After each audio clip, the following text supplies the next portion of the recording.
Assalamualaikum warahmatullahi wabarakatuh. Sampurasun. Para hadirin sadaya nu kusim kuring dipika hormat.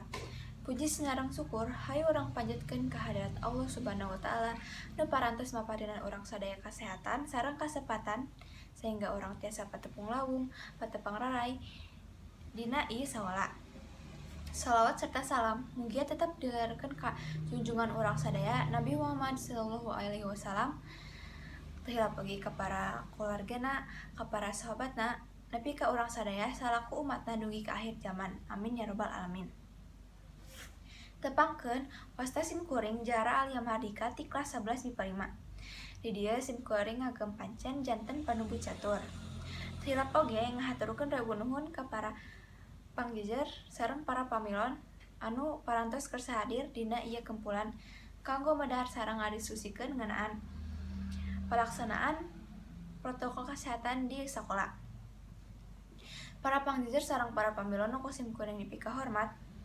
Serta acan nincakana acara nu salajengna, sim kuring seja nepangkeun para pangjejer anu bade ngadugikeun kumandangna.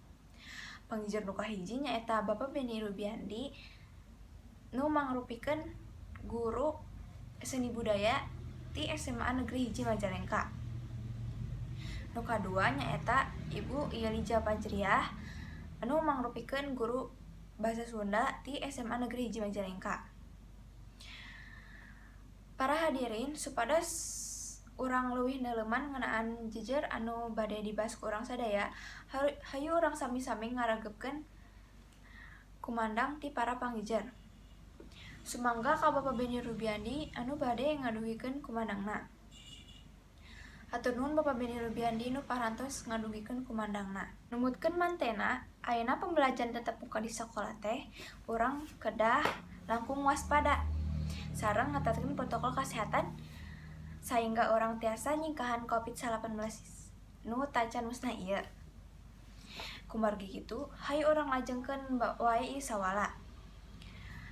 Sumangga ka Ibu Yelija nu bade ngadugikeun kumandangna. Hatur nuhun ka Ibu Yelija nu parantos ngadugikeun kumandangna. Numutkeun mantena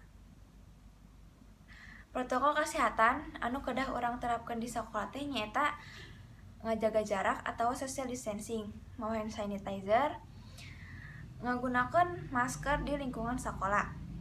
Dengan eta wae, sistem imun urang oge kedah kuat.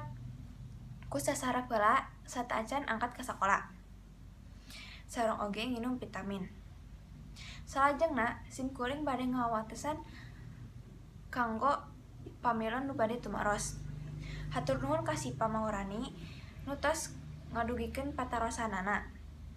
Patarosanana kirang langkung ngeunaan patuhan protokol kesehatan di lingkungan sekolah. Sumangga ka Bapak Beni Rubiandi nu bade ngaular patarosan ti Sipa. Hatur nuhun Bapak Beni Rubiandi anu parantos ngaular patarosan ti Sipa. Teu karaos si acara parantos rengse kalaksanakeun kalayan lancar. Bukituna hayu urang sesarengan maos bacaan hamdalah. Alhamdulillahirabbil alamin. Sim kuring salaku panembu catur neudah hapunten nu kasuhun kasadayana. Mung sakitu anu kapihatur. Hatur nuhun kana perhatosanana. Wassalamualaikum warahmatullahi wabarakatuh.